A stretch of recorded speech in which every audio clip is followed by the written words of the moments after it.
Hey guys, it's Dave from GuitarBreakdown.com, and today we're going to be talking about Guthrie Govan's jam track on JamTrackCentral.com. It's called Prowlin.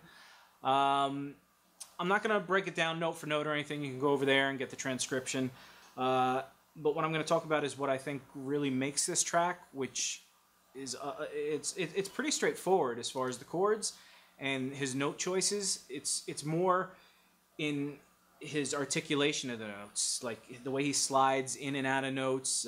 He'll pick a few notes and then he'll bend, and he won't pick it again, and he'll just slowly slide out of it.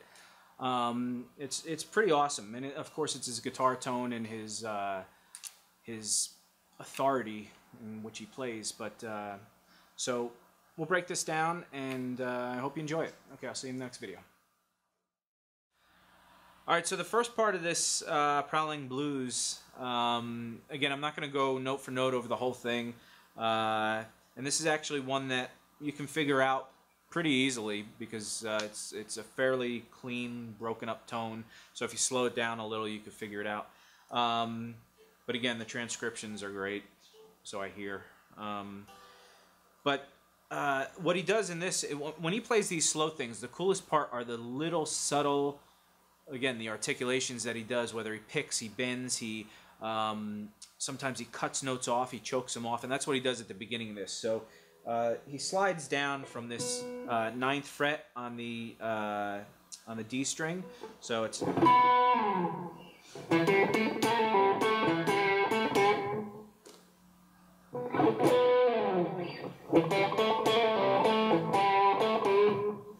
And the cool part that I think there, that little triplet, or I think it's like a 16th note part triplet kind of thing.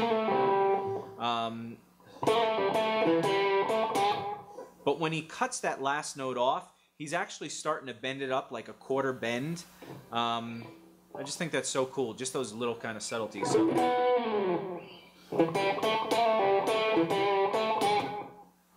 then he goes into that the second part, which is that little some arpeggio, chromatic-y, scaly kind of thing. And again, this is all based off of this rhythm.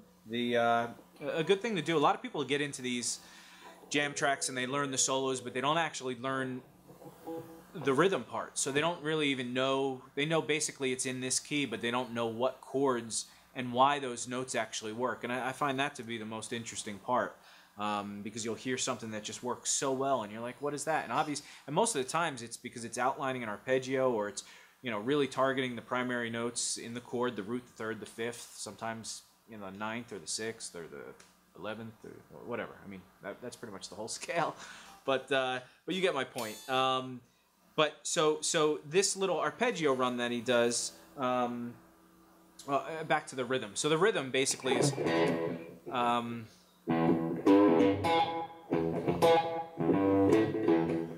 That's what it is, sorry. I forgot what it was.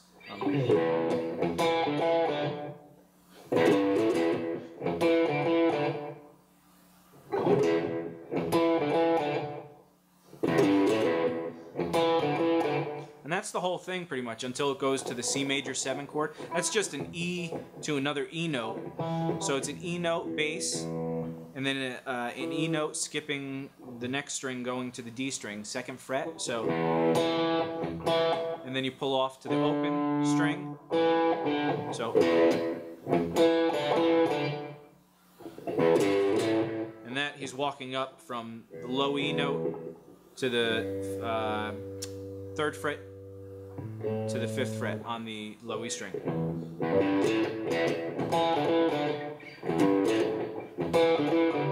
And then the only other part really is he goes to a C major chord, to an A minor chord. And they're both a C major 7 chord, that is.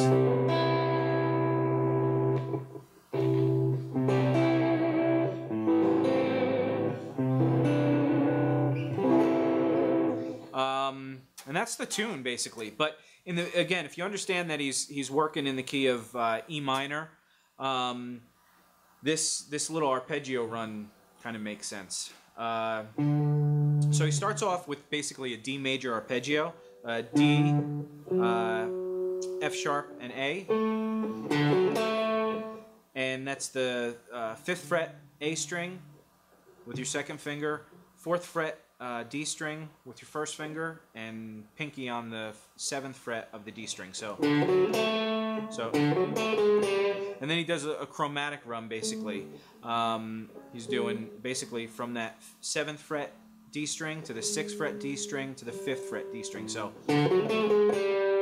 that's the beginning of it. So it's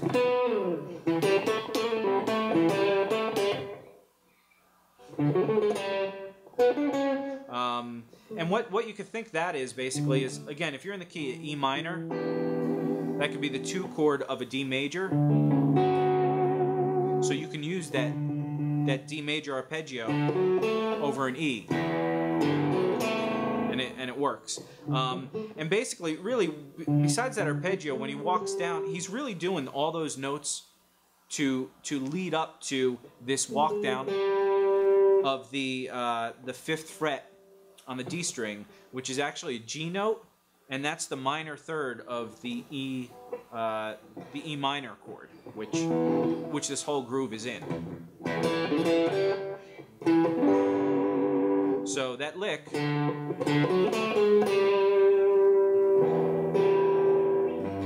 that's just the minor 3rd of the E minor chord.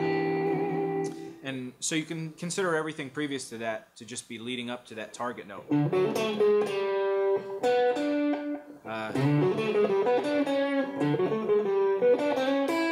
then the next part he's doing basically the 4th fret on the G string to the 7th fret on the G string, and then the 5th fret of the G string sliding up to the 6th. And then the 1st finger on the 5th fret B string. So, and again, you could think of those notes leading up into that target note. So the target note ends up being an E note, which is the root of an E minor chord. So, and this whole thing, he basically does. There's a cool little, if you slow it down, there's a cool little feel that he does. He's doing this rhythmic pattern that isn't just, he's got,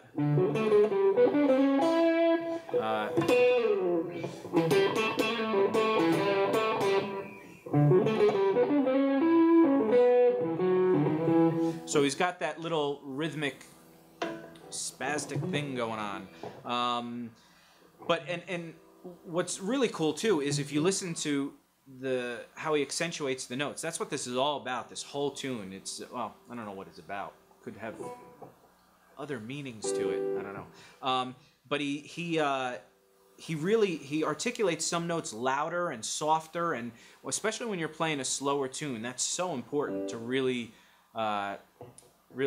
change up how, because if you play everything in the same tonality, the same articulation, and hitting it the same strength, bending the notes the same way, it just kind of gets boring after a while, but he seems to make everything interesting.